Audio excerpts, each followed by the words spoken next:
चलो चेक।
अच्छा, उससे कोई दिक्कत।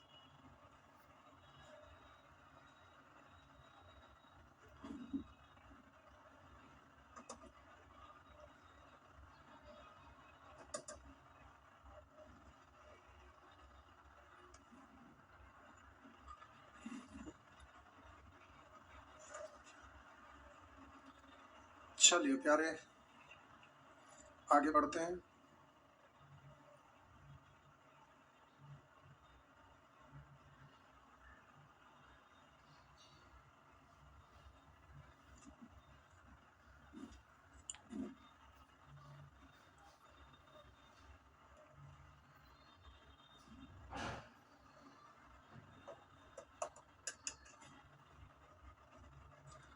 चलिए प्यारे, देखेंगे हेडिंग देंगे समतुल्य बट्टा। समतुल्य बट्टा, इसका मतलब क्या होता है जरा समझेंगे। दो या दो से अधिक बट्टा के बदले, दो या दो से अधिक बट्टा के बदले कोई एक बट्टा प्रकट करना ही समतुल्य बट्टा कहलाता है। जैसे मान लेते हैं एक व्यक्ति है, जिनका एक बच्चा है। ये बच्चा स्कूल में पढ़ने जाता है, एग्जाम हुआ, रिजल्ट हुआ, तो अगला क्लास में उसका नामांकन हुआ। तो प्यारे, जब जिस क्लासरूम में पढ़ता था उससे अगला में आप जाएगा। मान लेते हैं 6 में पढ़ रहा है तो 7th में जाएगा, 5th में पढ़ रहा है तो 6th में जाएगा। तो उसके लिए नया नया किताब चाहिए। तो ये आदमी ना, जिनका बचवा है, इसका पापा है, ये ज़्यादा पढ़े लिखे नहीं है। बच्चा पढ़ता है तो थोड़ा सा फ्रैंक है, तेज तरार है। यह स्कूल में जाता है और बुक का लिस्ट मांगता है। तो वहाँ पर बुक का लिस्ट दे दिया गया इस बच्चे को। बच्चा लिस्ट लिया और घर पर आया, पापा को लिस्ट थमा दिया। बोला, पापा ये सब हमें किताब चाहिए। ठीक है बेटा, हम ला देंगे। अब इसका पापा घर से निकले कि चलो बच्चे के लिए किताब ले लेते हैं। तो घूमते घूमते मार्केट में चल गए, तो बुक स्टॉल पर गए। दुकानदार से पूछ, ये लिस्ट दे। बोले, ये सारा किताब आपके पास उपलब्ध है क्या? वो दुकानदार उस लिस्ट को देखता है, बोलता है, हाँ बिल्कुल, ये सारा किताब हमारे पास उपलब्ध है। बोला, दे दीजिए। निकाला, फिर सारे किताब का प्राइस जोड़ा। उसके बाद फिर अंतिम में पूछते हैं कि इस पर छूट भी है क्या? तो दुकानदार बोला कि जी बिल्कुल छूट है। पूछे, कितना छूट है? तो दुकानदार बोला कि 30% का छूट है।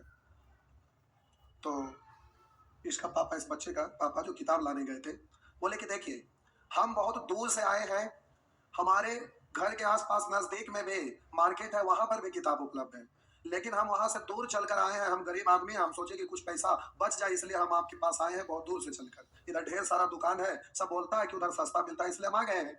तो आप कुछ और छूट दीजिए, तब हम आपको किताब लेंगे। क्योंकि उसी एरिया में हम लोग गए थे, तो पूछे तो वो भी बता रहा था कि 30% छूट देंगे। तो उतना दूर से चलकर आए तो कुछ और छूट दीजिएगा, तब ना हम आपसे किताब ले जाएंगे, नहीं तो इतना दूर से हम धोकर क्यों ले जाएंगे? तो दुकानदार बोला, कैसे तो इस तरह से ज्यादा हम देते नहीं है, बचता नहीं है, लेकिन जब आप कह रहे हैं कि इतना दूर से आए हैं, तो चलिए आप हमारा कस्टमर हैं, इसलिए हम जाइए इसके ऊपर 20% का और छूट देते हैं।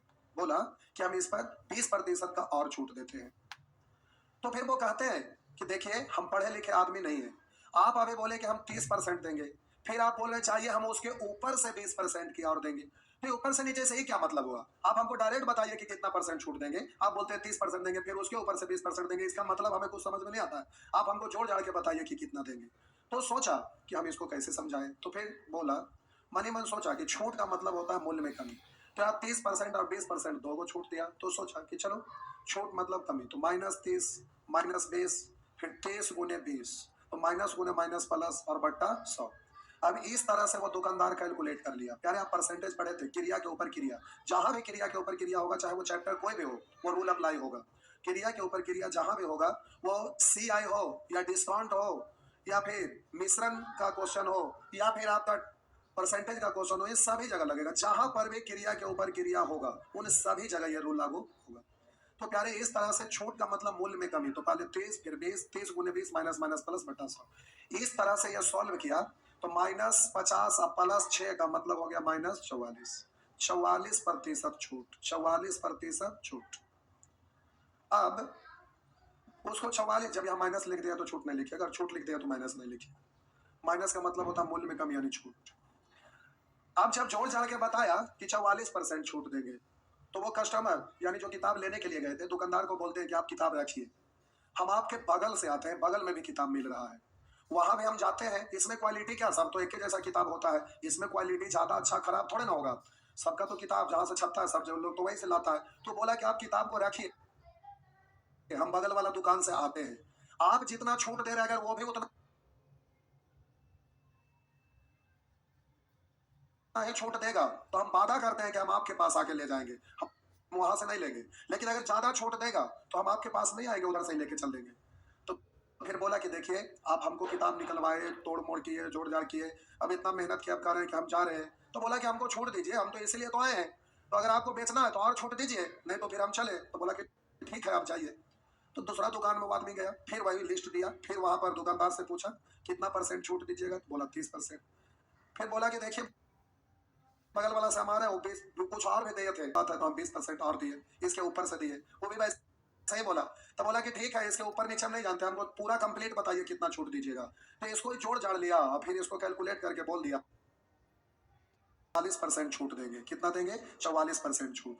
फिर बोला कि देखिए, बगल वाला भी 44% दे रहे थे, लेकिन उनके यहाँ से नहीं लिए, लेकिन आप कुछ और दीजिए तो हम लेंगे और सीधे चले जाएंगे। तो बोला कि जब ऐसा बात है, आप इधर उधर घूम ही लिए हैं, तो जाइए, आपके 10% का और छूट देते हैं। तो फिर बोला कि देखिए, 10% का उसके ऊपर से और देते हैं, ये बात हमको मत बताइए, आप सीधा जोड़ जाड़ के बताइए कि कितना परसेंट दीजिएगा। तो मन में जोड़ा कि 30-20 के बदले 44 आ गया, अब 44 और 10 को एक साथ कैलकुलेट कर लेंगे तो काम हो जाएगा। तो सोचा कि मतलब कभी तो -44 -10 और यहाँ 44 गुने 10 माइनस गुने माइनस प्लस और ये बट्टा 100 का हो गया, इससे ये कट गया, तो 4 कैलकुलेट करिएगा तो प्यारे आपका हो जाएगा -49.6 49, तो ये आपका 50 हो गया, 50 54। तो माइनस का मतलब होता है कि छूट, यानी 49.6% का छूट। तो हम कहना आपसे ये चाह रहे थे कि दो या दो से अधिक बट्टा के बदले कोई एक बट्टा प्रकट करना ही समतुल्य बट्टा कहलाता है। क्या कहलाता है? दो या दो से अधिक बट्टा के बदले एक बट्टा प्रकट करना समतुल्य बट्टा कहलाता है। तो हम बोले प्यारे, कहीं पर आपका लिखा रहेगा 20% छूट, फिर लिखा रहेगा 10% छूट, तो कुल कितना प्रतिशत छूट? तो आप बोलेंगे -20 -10 और 20 गुने 10 और बट्टा 100 माइनस गुने माइनस प्लस, तो इस तरह से आप बोल दीजिएगा। तो -30 और प्लस आपका हो गया 2, यानी इस तरह से आप बोल दीजिएगा कि -28%। तो इस तरह से आपका आंसर हो जाएगा 28%। माइनस का मतलब छूट, यानी मूल्य में कमी है, तो 28% की छूट। लेकिन प्यारे ये ठीक है, आपको बोलने का स्टाइल अलग होना चाहिए। देखिए हम कैसे करें, ध्यान दीजिएगा। जब भी कैलकुलेट करते हैं तो लिखा हुआ रहेगा x प्लस वाई, यहाँ माइनस में होगा -x माइनस वाई, x गुने वाई, माइनस गुने माइनस प्लस बट्टा 100%। तो हम बोले जब भी कैलकुलेट करते हैं तो राइट टू लेफ्ट, तो लास्ट से चलिएगा। तो माइनस गुने माइनस प्लस 20 गुने 10 यानी 200, परसेंट हटाएंगे बट्टा 100 यानी 2 अंक के बाद दशमलव यानी 2। अब हम बोले प्लस में आ गया, फिर -20 -10 यानी -30, तो -30 प्लस 2 का मतलब हो गया -28, यानी माइनस बदला था कि छूट है, यानी 28% की छूट, 28% की छूट। अब प्यारे आपको इसी चीज को फ्रैक्शन के नजरिए से देखिएगा, तो आप ऐसे भी बोल सकते हैं। 20% का मतलब होता है प्यारे 1/5, यानी था 5 मार्क प्राइस है 5, छूट है 1, तो विक्रय मूल्य हो जाएगा 4। अंकित मूल्य यानी मार्क प्राइस है 5, छूट है 1, तो प्यारे सेलिंग प्राइस यानी विक्रय मूल्य आपका हो जाएगा 4। आप बोले 10% का मतलब होता है 1/10, तो अंकित मूल्य 10, छूट है 1, तो विक्रय मूल्य आपका हो जाएगा 9। इस तरह से 2 से काटेंगे 5, 2 से काटेंगे 2, तो ये आपका हो गया 25:18। आप बोले कि छूट कितना परसेंट का, तो मूल्य मान को नीचे, छूट को ऊपर, तो 25 का छूट 18 मिला, 7 प्रतिशत में बदलिएगा 100 से। 25 से काटेंगे 4 बार, तो 27/28%। प्यारे अगर ये 100 से गुना नहीं करिएगा तो डायरेक्ट बोल सकते हैं 1/25 मतलब 4%, 7/25 7 गुना तो बोलेंगे 27/28%। इस तरह से आप आंसर दे देंगे, तो इस तरह से आपका आंसर निकल जाएगा। आगे तो आइए अब देखते हैं, अगर यही फ्रैक्शन के रूप में रहे, जैसे लिखा हुआ रहेगा 16.2/3% की छूट, लिखा हुआ रहेगा 14.2/7% की छूट, तो 2 छूट के बदले 1 छूट, तो 16.2/3% का मतलब होता है 1/6। तो हम बोले कि अंकित मूल्य 6, छूट है 1, तो बिक्री मूल्य होगा 5। इधर बोलिएगा 14.2/7 का मतलब 1/7, तो अंकित मूल्य 7, तो छूट है 1, तो बिक्री मूल्य हो जाएगा 6। इस तरह से आप बोले 6 से 6 कैंसिल हो जाएगा, 7 का चीज 5 में उपलब्ध है, मूल मान को नीचे, 7 का चीज 5 में, कितने का छूट, 2 का। अब 1/7 का मतलब 14.2/7, तो 2/7 का मतलब दोगुना, तो हम बोले 14 दूनी 28.4/7%। इस तरह से आप बोल दीजिएगा, तो प्यारे आप जल्दी से कर सकते हैं। अगर यही आपका लिख देगा, एक और लिख देगा 12.5% की छूट, तो प्यारे आप कुल कितना परसेंट छूट, तो फ्रैक्शन के रूप में रहे तो डायरेक्ट रेशियो से करिएगा, तो इसका मतलब 1/6, अंकित मूल्य 6, छूट है 1, तो बिक्री मूल्य होगा 5। अब बोले 14.2/7% का मतलब होता है 1/7, तो अंकित मूल्य 7, छूट है 1, तो बिक्री मूल्य होगा 6। अब हम बोले 12.5% का मतलब होता है 1/8, अंकित मूल्य 8, छूट है 1, तो बिक्री मूल्य हो जाएगा 7। इस तरह से प्यारे आप जल्दी से सॉल्व कर सकते हैं। तो आइए देखते हैं, आपका हम बोले 6 से 6 कैंसिल, 7 से 7 कैंसिल, अब बोलिए 8:5, तो बोले अंकित मूल्य को नीचे, छूट को ऊपर, तो 8 का चीज 5 छूट, 8 का चीज 5 में मिलना, तो 3 का छूट, 3 को ऊपर, 3/8 का मतलब होता है 37.5%, या 3/8% में बदलिएगा 100 से, तो कैलकुलेट करना पड़ेगा। आप सीखे हुए हैं तो बच्चे की तरह ये नहीं बोलेंगे, सीधा 3/8 यानी 37.5% की छूट। नेक्स्ट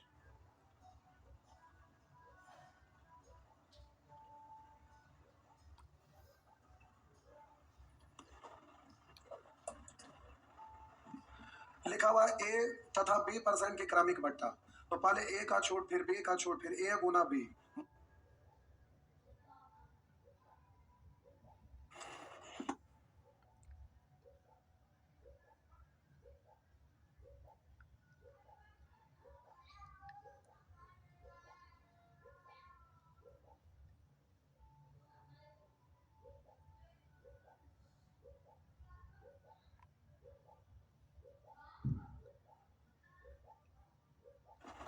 तो हम बोले माइनस गुना माइनस प्लस बट्टा 100, इस तरह से प्यारे आप कर लीजिएगा। तो अब हम बोले यहाँ माइनस ए माइनस बी, तो आप जल्दी से इसको सॉल्व करिएगा। तो माइनस को कॉमन ले लीजिए, वेरिएबल टर्म है तो आपको उसके अनुसार देना पड़ेगा, डिजिट रहता तो डायरेक्ट हो जाता। माइनस को कॉमन ले लिए, माइनस मतलब मूल में कमी, छूट, तो यहाँ पर माइनस कॉमन ले लिया, ए तो माइनस है, बी माइनस है तो यहाँ प्लस लिखना पड़ेगा, तभी तो माइनस प्लस माइनस। बोलिए यहाँ प्लस है तो प्लस, यहाँ माइनस देंगे तो माइनस माइनस प्लस हो जाएगा। ए बी बट्टा 100%। अरे माइनस का मतलब होता है मूल्य में कमी यानी छूट, यानी A plus B plus A B बट्टा 100% की छूट।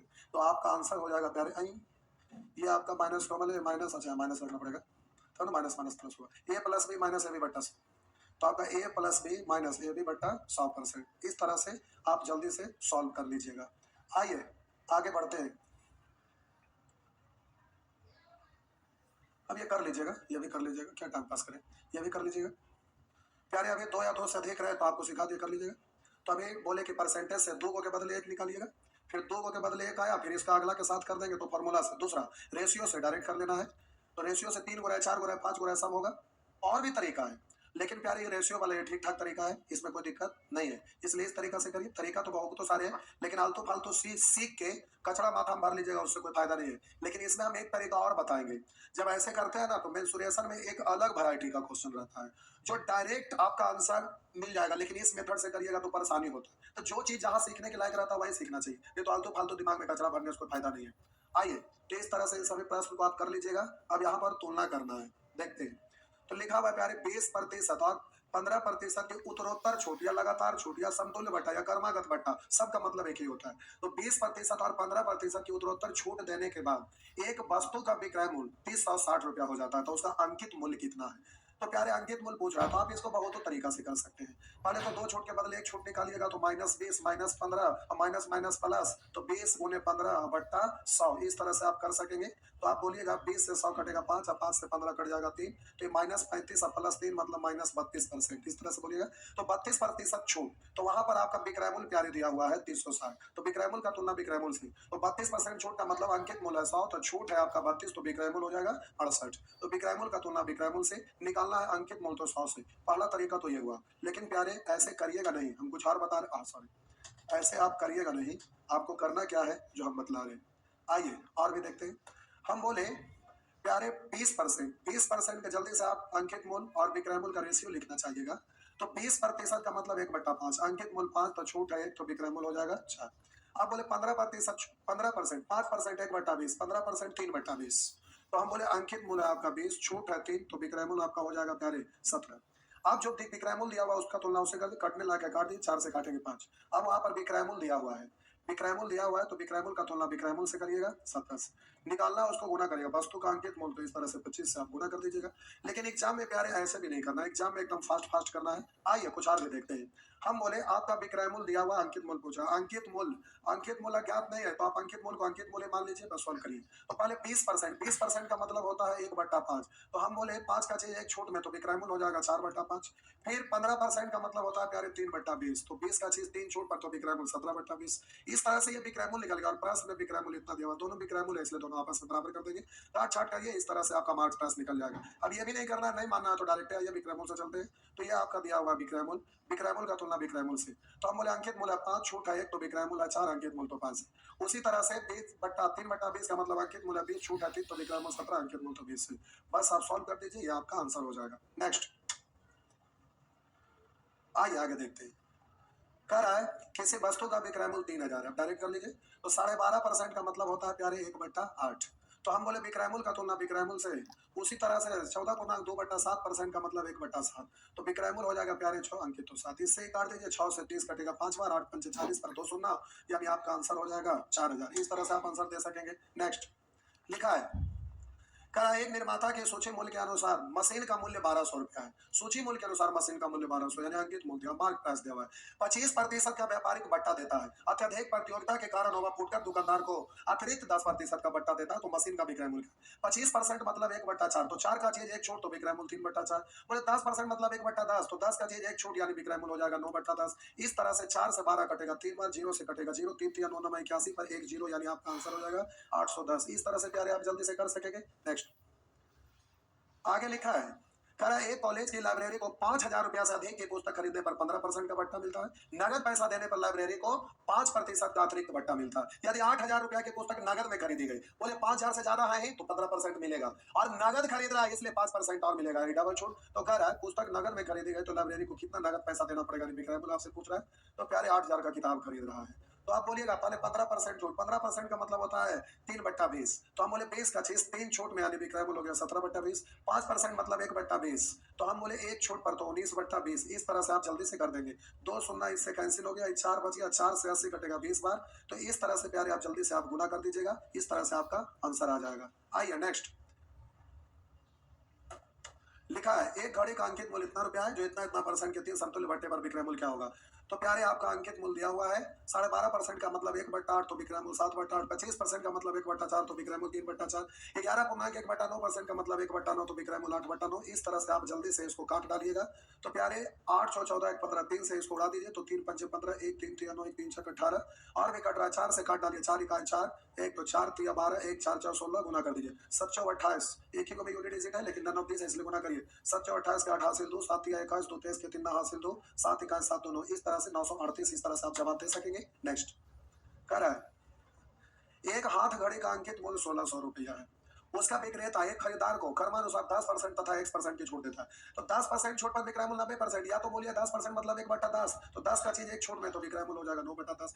x% छूट यानी अंकित मूल्य 100, छूट है 1 तो विक्रय मूल्य हो जाएगा 100 माइनस x, 100 माइनस x बट्टा 100। इधर विक्रय मूल्य इतना है और उधर आपका दिया हुआ है 1224, दोनों तो उसी का, इसलिए दोनों आपस में बराबर हो जाएगा। इस तरह से आप सॉल्व कर दीजिएगा। 2 शून्य से 2 शून्य उड़ा दीजिए, काटना है काट दीजिए, छोड़ना है छोड़ दीजिए। आइए काटना अगर चाहेंगे तो हम काट देते हैं, लेकिन काटे जो होते हैं आप काट लेंगे। 4 2 6 2 8 1 9, लाइए काटते हैं। 9 1 9, 3 बचा, 9 3 27, 5 बचा, 9 6 54, और इस तरह से आप काटिएगा 2 से 5 और 2 से 8 और 8 से काटेंगे 8 1 8, 5 8 7 56, तिरछा गुना हो जाएगा तो 100 माइनस एक्स बराबर 17 पंचे 85, एक्स उधर जाएगा प्लस, 85 इधर आएगा माइनस, तो एक्स बराबर आपका हो जाएगा 15। इस तरह से आपका आंसर है प्यारे सी। इस तरह से आंसर दे सकेंगे। आइए आगे लिखा है, किसी घड़ी का अंकित मूल्य 1000 रुपया है। एक फुटकर विक्रेता उसे 2 क्रमिक बट्टा पर 810 रुपया में खरीदता है। दुकानदार बेचता है और कस्टमर खरीदता है, जिन्हें में से एक 10% है, यानी विक्रय मूल्य 9/10, और दूसरा अपठनीय है, मान लेते हैं x%, तो ये हो जाएगा 100 माइनस x बटा 100। इस तरह से दोनों विक्रय मूल्य आपस में बराबर हो जाएगा। जो अभी केस इस तरह से आप काट छट कर लीजिएगा। नेक्स्ट कह रहा है, यदि किसी वस्तु के अंकित मूल्य पर 30% की एक छूट और 20% 10% की क्रमिक 2 छूट के बीच का अंतर 144 है, तो हम बोले प्यारे इधर 30% छूट और उधर आपका 20% और 10% की 2 छूट, तो हम बोले माइनस 20 माइनस 10 और माइनस गुने माइनस प्लस 20 गुने 10 बट्टा 100, इन दोनों का अंतर। तो ये तो 30% छूट है, 30%, ये तो खत्म हो जाएगा, जो भी अंतर आएगा इतना ही आएगा, इससे कट जाएगा तो अंतर 2 का आएगा। उधर अंतर 144 का, इधर 2 का निकालना है आपको। वस्तु का अंकित मूल्य 2 से कटेगा 72 बार, तो आंसर हो जाएगा 7200। इस तरह से आप जवाब दे सकेंगे। अगर रेशियो से करना चाहेंगे तो कर सकते हैं। यदि किसी वस्तु का अंकित मूल्य, यानी किसी वस्तु का अंकित मूल्य पर 30% की एक छूट और 20% 10% की क्रमिक 2 छूट, तो आइए अगर रेशियो से लिखना चाहेंगे तो 30% छूट का मतलब 3/10, यानी अंकित मूल्य 10 तो छूट है 3, तो विक्रय मूल्य हो जाएगा 7। लेकिन दूसरा 20% छूट का मतलब होता है 20% मतलब 1/5, अंकित मूल्य 5, छूट है 1, तो विक्रय मूल्य 4। अब इसी में एक और है, तो लिखा हुआ 10% का मतलब 1/10, अंकित मूल्य 10, छूट है 1, तो विक्रय मूल्य हो जाएगा 9। अब हम बोले कि अंकित मूल्य तो दोनों जगह समान होगा क्योंकि वस्तु तो वही है, तो ऊपर वाला में 5 से गुना कर दीजिएगा। अब वहां पर कह रहा है कि छूटों का अंतर 144 है, तो जो अंतर छूट का होता है वही अंतर विक्रय मूल्य का होता है। तो जल्दी से यहाँ पर देखेंगे 7 पंचे 35 और 9 चौ 36 में अंतर है 1 का, निकालना है उसको गुना, सॉरी 7 पंचे 35 और 9 चौ 36 अंतर है 1 का, निकालना है वस्तु का अंकित मूल्य, तो 10 पंचे 10 पंचे 50, तो ये आपका हो गया 0। 5 24 के 0 हासिल 2, 5 24 2 22 के 2 हासिल 2, 5 1 5 2 7, तो इस तरह से आंसर हो गया 7200। यार इतना नहीं करना है, इतना करेंगे बेकार में पगला जाएंगे। नेचर 3, अब यहाँ से ये अलग दुनिया आ गया। ये जब भी आपका होगा तो क्रय मूल्य से अंकित मूल्य ज्ञात करना और अंकित मूल्य से क्रय मूल्य ज्ञात करना। प्यारे सभी को एक ही साथ बताना पड़ता है, अगर अलग अलग बताएंगे तो आप सीख नहीं पाएंगे। उसके बाद है क्रय मूल्य से अंकित मूल्य, अंकित मूल्य से क्रय मूल्य ज्ञात करना, अनुपात या प्रतिशत में बदलना। तो ये आपका अगले क्लास में ले लेंगे, क्योंकि नेचर 3 तक जब भी सीखना होगा तो एक ही साथ सीखना पड़ता है। तो चलिए आज भर इतना ही छोड़ देते हैं, लेकिन उससे पहले आप कमेंट में लिखिए, अगर आप चाहेंगे कि अभी ही खत्म करें तो प्यारे बिल्कुल हम कर। क्या चल रहा था और डिस्काउंट चल रहा था।